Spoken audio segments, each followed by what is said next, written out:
안녕하세요. 저는 30대 후반에 서울에 살고 있는 직장인이자 아이 아빠입니다.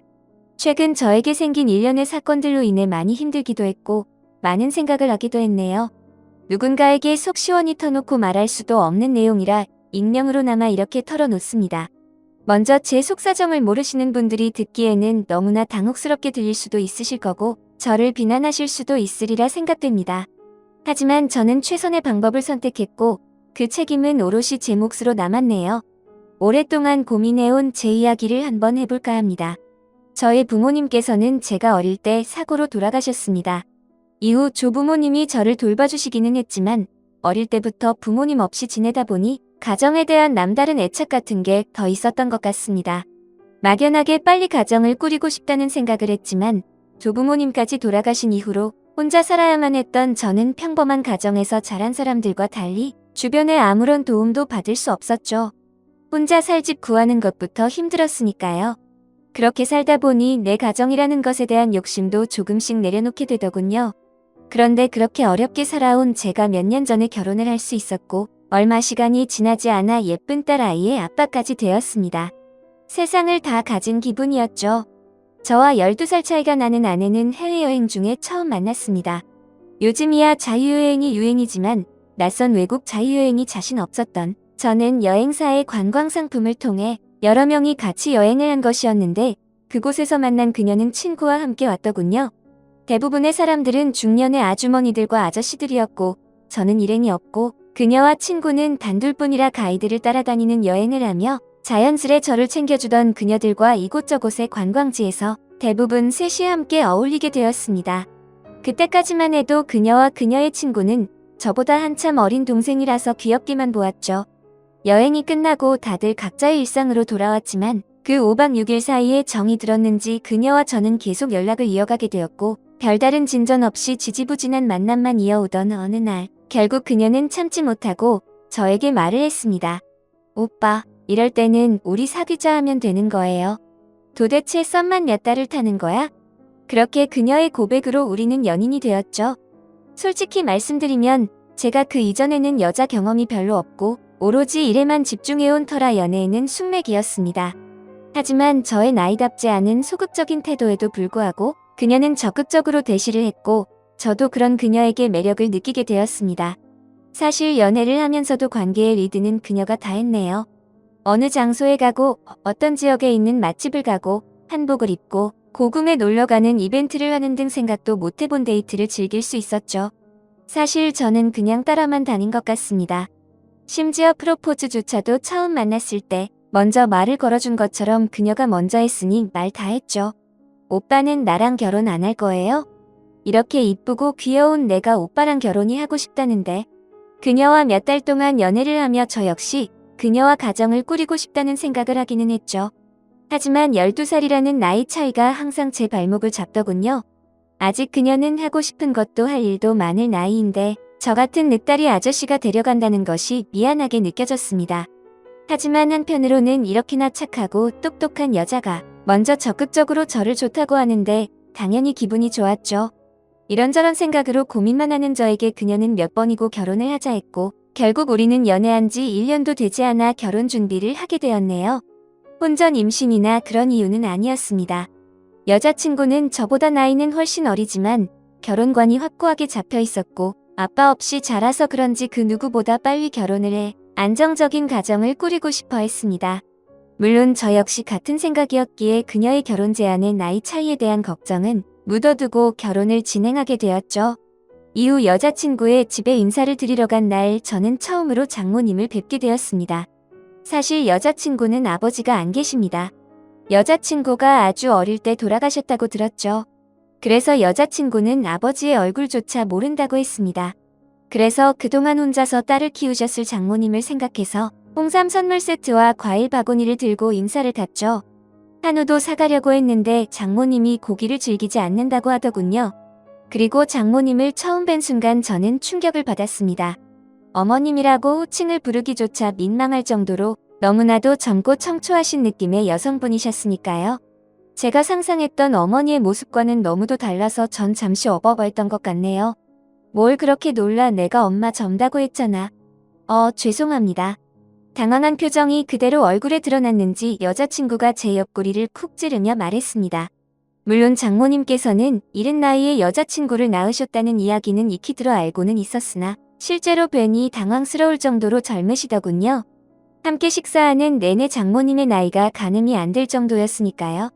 머릿속으로 장모님의 나이를 계산하는데 정신이 팔려 무슨 음식을 어떻게 먹었는지 기억이 안 날 정도입니다. 그날 장모님과의 첫 만남을 마치고 집에 와서 아내와 통화를 했죠. 많이 놀랐어. 솔직히 좀 놀라긴 했지. 말만 들었지 그렇게 젊으실 줄은 상상도 못했어. 사실 엄마가 날 18살에 낳아서 미혼모였고 미리 말하려고 했는데 역시 입이 안 떨어지더라고. 엄마 잘못이 아닌데 아무래도 일반적인 사람들이 보는 시선이 좋진 않으니까. 그날 통화를 하며 알게 된 사실이지만 장모님께서는 고등학교 졸업도 하시기 전에 여자친구를 낳으셨다고 합니다.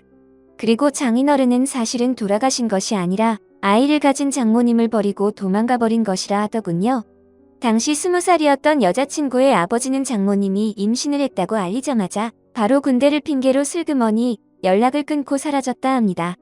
이후 장모님께서는 부모님의 도움을 받아 출산을 했고 그런 놈은 잊고 살라는 부모님의 권유에 따라 그 남자는 죽었다 생각하고 절대 찾을 생각도 없이 혼자 제 여자친구를 키우신 거죠. 이후 다른 남자 또한 단 한 명도 만나지 않고 오로지 아이만 키우며 살아오셨다고 해요. 그나마 여자친구의 외갓집이 부유한 편이라서 다행히 두 모녀는 경제적으로는 고생하지 않고 생활할 수 있었던 것 같습니다. 아주 어릴 때는 외삼촌이 아빠인 줄 알았어. 하며 웃는 아내가 외갓집에서 얼마나 많은 사랑을 받고 자랐는지 예상이 되더군요. 저 역시 조부모님의 도움으로 성장했지만 제가 자란 환경과 전혀 다른 분위기였다는 것이 느껴졌습니다. 언제나 긍정적이고 밝고 매사 심플하기까지 한 아내 덕분에 저는 언제나 마음이 편했고 나이는 어려도 이 사람은 인생을 함께할 좋은 배우자라고 생각했습니다. 사실 여자친구와 헤어질 생각이 들진 않았습니다. 막연하게 무언가 과연 이게 맞는 건가 하는 생각이 들 뿐이었죠. 물론 제가 그 상황에서 시간을 끌은 점은 저의 미숙한 부분이었고 어리석은 행동이었습니다. 하지만 그 당시에는 제가 느끼는 혼란을 그 누구에게도 말하기조차 힘들더군요. 그런 저의 행동에 여자친구는 더욱 답답하고 힘들었을 테죠. 하지만 저의 불분명한 태도에도 더 이상 보채지 않고 기다려주더군요. 그런 여자친구에게 더욱 미안한 마음이 들었습니다. 그렇게 장모님께 인사를 드린 후 3달 정도 아무런 진전 없이 지내고 있던 어느 날 장모님께서는 자신의 특별한 가정사 때문에 이 결혼이 멈췄다고 생각을 하셨는지 저에게 따로 연락을 해 만나자고 하시더군요. 그렇게 따로 만난 자리에서 장모님은 저에게 말씀하셨습니다. 나 자신과 내 딸의 인생은 완전히 별개라는 걸 알아둬요. 우리 딸은 정말 독립적인 아이죠. 나 역시 사위될 사람과 내 나이가 5살밖에 차이 나지 않는다는 것이 쉽지는 않아요. 장모로서 사위를 편하게 대하는 것도 쉽지 않고 다른 사람의 구설에 오르내릴 수 있다는 생각도 했어요. 하지만 나도 노력하는 중이에요. 그리고 두 사람이 결혼한 후에는 둘만의 가정을 만들어서 행복하게 살면 되는 거죠. 그러니 나에 대한 어떤 생각도 딸 아이와의 결혼을 결정하는데 영향을 미치지 않았으면 좋겠네요. 그리고 두 사람이 확실하게 결혼을 결정하고 나면 나 역시 사위를 편하게 대할 거예요. 말도 놓을 거고요. 두 사람의 결혼에 나를 넣지 말고 생각하길 바래요. 정말 온화하고 부드럽게 말씀하셨지만 그 말씀 안에는 단호함과 신뢰가 가는 카리스마가 있었습니다. 장모님의 말씀은 한마디로 본인의 존재가 저희 결혼 생활에 불편할 수 있으니 결혼 후에는 저희와 거리를 두고 살아가겠다는 뜻이었죠.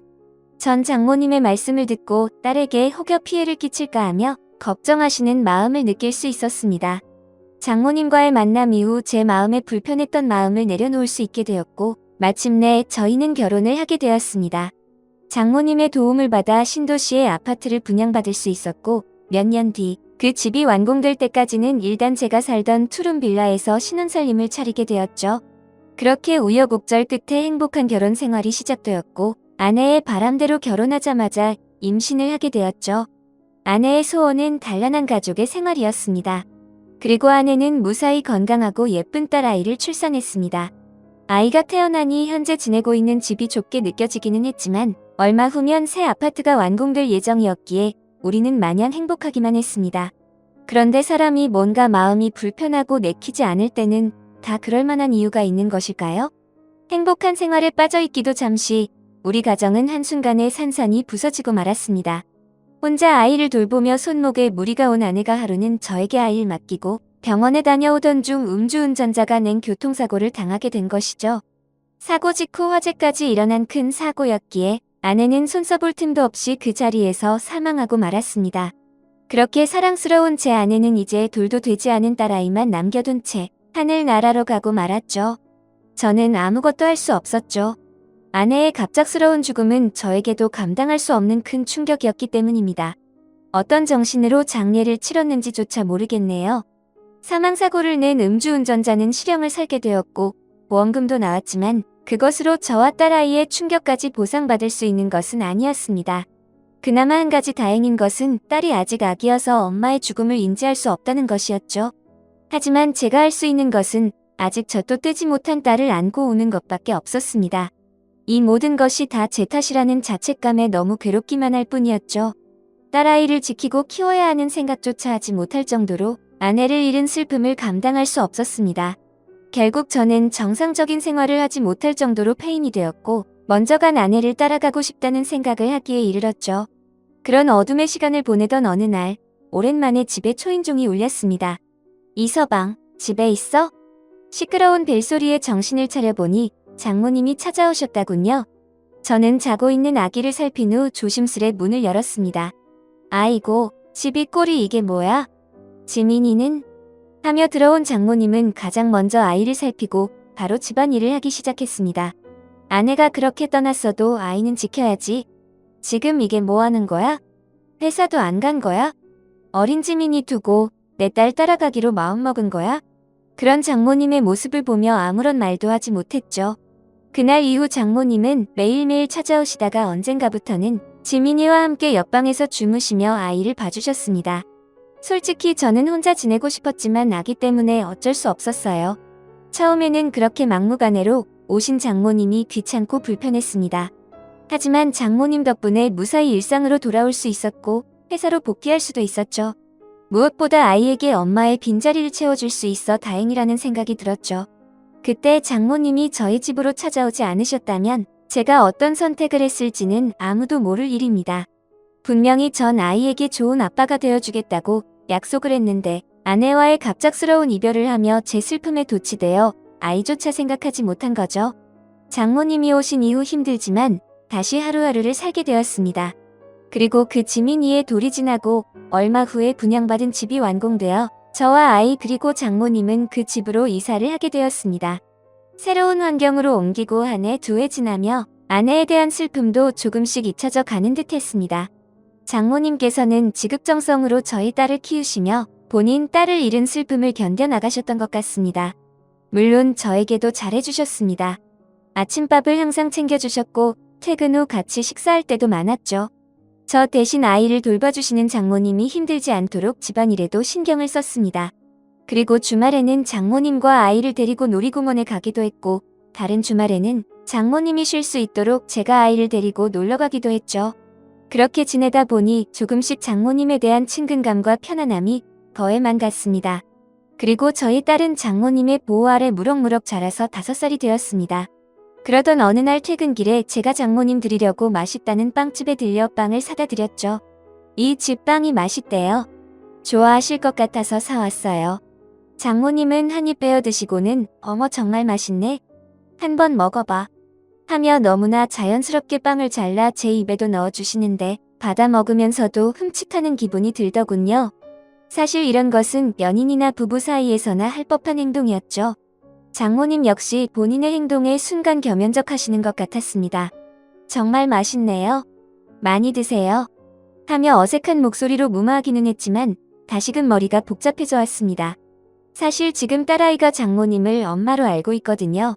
아직 어린 딸에게 엄마가 없다는 것을 알려주는 게 좋을지 판단이 서지 않았고 자연스레 할머니를 엄마로 생각하고 있는 아이에게 어떻게 바로 잡아줘야 할지 방법도 모르겠어서 그대로 방치를 해왔죠. 하지만 이것을 깊이 생각하지는 않았습니다. 아이 기준으로 그냥 엄마 아빠라고만 생각했을 뿐 장모님과 제가 부부인 것은 아니니까요. 그런데 아이가 어린이집을 다니면서는 상황이 조금 달라졌습니다. 입소는 제가 시키기는 했지만 장모님이 아이의 등하원을 해주고 계시기 때문에 자연스럽게 엄마들 사이에서도 장모님이 딸의 엄마가 되어 있었죠. 그리고 놀이터에서 아이들이 놀 때도 장모님이 아이의 엄마로 인식되어 있었습니다. 하지만 저도 장모님도 이것을 굳이 바로 잡으려는 노력을 하지는 않고 지냈네요. 그러던 어느 날 조금 이른 퇴근을 했더니 아이가 놀이터에서 놀고 있더군요. 그리고 장모님은 아이 엄마들과 함께 어울리고 계셨습니다. 놀이터로 다가가 아이 이름을 부르자 아이가 아빠하며 쪼르르 달려와 안겼고 함께 있던 엄마들은 당연하다는 듯이 지민이 아빠시구나 안녕하세요 하고 인사를 하더군요. 그리고 장모님에게 지민 엄마 얼른 가요 지민 아빠 오셨네 라고 말했습니다. 저는 그 대화를 듣고 뜨끔하는 생각이 들었지만 아무렇지 않은 척 조용히 목례를 하고 돌아섰고 장모님 역시 먼저 들어갈게요 하고 저와 아이와 함께 집으로 들어오셨죠. 그날 이후 장모님도 저도 서로 그에 대한 이야기는 한 번도 꺼내지 않았습니다. 하지만 머릿속이 복잡해지는 것은 어쩔 수 없더군요. 사실 이 아파트로 이사한 이후 장모님과 저는 잠자리만 하지 않았지 거의 부부처럼 지내왔습니다. 알고 지내는 이웃 주민들 거의가 저와 장모님을 부부로 생각하고 있다면 말 다 했죠. 저희 장모님께서 나이 많은 어르신 같은 느낌도 아니고 솔직히 제가 친하게 지내는 선배가 저희 장모님과 동갑입니다. 심지어 장모님이 더 어려 보이기까지 하고 성격도 옷 입는 스타일도 훨씬 젊고 세련되었죠. 장모님이 점점 여자로 보이는 것 같아 혼란스러운 기분을 감출 수가 없었습니다. 착하고 여린데다가 아름답기까지 한 장모님이 아니었다면 제가 혼자 어린 피덩이인 딸을 어떻게 키웠을지 상상조차 되지 않습니다. 이 부분은 장모님께 너무나 감사드리죠. 저의 솔직한 심정을 장모님께 말씀드리고 싶다가도 마음이 정말 어쩔 줄 모르겠고 복잡하기만 했습니다. 저의 이런 고민을 장모님께서 어떻게 받아들이실지 알 수가 없었죠. 하지만 저는 결정을 내려야만 했습니다. 어차피 진실은 언젠가 모두 드러나게 되어 있고 딸아이도 언제까지 속일 수는 없는 부분이었죠. 장모님, 잠깐 말씀 좀 나누시죠. 딸아이 옆에서 잘 준비를 하시던 장모님을 불러 거실에서 대화를 하게 되었습니다. 지민이가 장모님을 엄마로 알고 살게 해도 되는 건지 오랫동안 생각을 해봤어요. 나도 그게 걱정이야. 처음에는 그냥 엄마가 없다는 것이 안타까워서 그리 알게 두었지만 지민이가 바깥 활동을 시작하니 사위가 남편이 되어버리네 하며 씁쓸하게 웃으시는 장모님께 죄송한 마음이 들었습니다. 저 때문에 죄송합니다. 이 서방이 죄송할 게 뭐가 있어. 내가 젊은 할머니라서 이렇게 된 것을 한숨을 쉬는 장모님 앞에 아무런 말도 할 수 없었죠. 그러자 장모님이 말을 이었습니다. 예전에 말이야. 내 딸이 제 외삼촌을 아빠로 생각했던 시기가 있었어. 처음엔 아빠가 없는 것이 너무 마음이 아파서 그냥 뒀는데 나중에 아빠가 아니라 외삼촌이라는 것을 알고 얼마나 속상해하던지 미리 말해주지 못한 것이 너무 미안했어. 저는 장모님의 이야기를 듣고 확실하게 결심할 수 있었습니다. 이제 지민이 제가 키울게요. 아이가 더 큰 혼란을 겪지 않으려면 제가 키우는 것이 최선의 방법인 것 같습니다. 사실 아이 핑계를 대기는 했지만 솔직히 말해서 저는 이미 장모님을 여자로 좋아하고 있다는 것을 깨달았죠. 이대로 지내다가는 더 이상 제 감정을 감당할 수 없을 것 같았습니다. 이런 제 마음을 이미 알고 있기라도 하신 듯 장모님이 말을 이었습니다. 세상에는 되는 관계가 있고 안 되는 관계가 있어. 그렇지. 나도 이 서방에게 참 고마운 마음을 가질 수 있을 것 같아. 하늘로 간 딸에게도 손녀에게도 좋은 할머니로 남게 해줘서 정말로 고마워. 정말로.